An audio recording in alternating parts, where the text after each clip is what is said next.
Grand désarroi et profonde inquiétude dans cet hôpital de la bande de Gaza.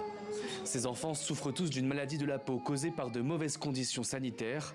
À leur chevet, leur mère, impuissante. Nos enfants n'ont pas les protéines et les substances dont ils ont besoin pour grandir correctement.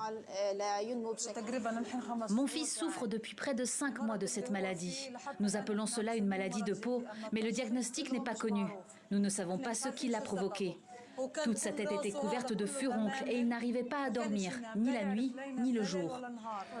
Chaque jour, des dizaines, voire des centaines d'enfants viennent dans l'espoir de se faire soigner contre ces maladies cutanées de plus en plus nombreuses. Il n'y a pas de rue sans déchets, il n'y a pas de matériel de nettoyage, il n'y a pas de bonne nutrition pour renforcer l'immunité des enfants contre ces maladies. Elles se propagent rapidement et de manière effrénée. À la maladie vient s'ajouter l'épuisement, celui de devoir constamment se réfugier dans de nouvelles zones. L'armée israélienne a émis de nouveaux ordres d'évacuation de Khan Younes.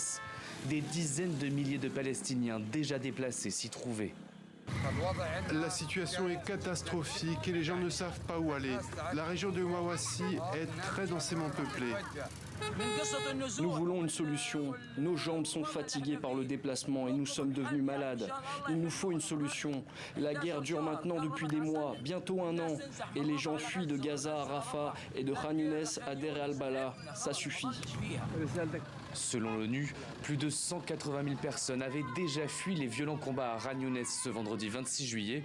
Tout cela en seulement quelques jours, depuis le début, lundi 22 juillet, d'une nouvelle opération de l'armée israélienne dans la zone.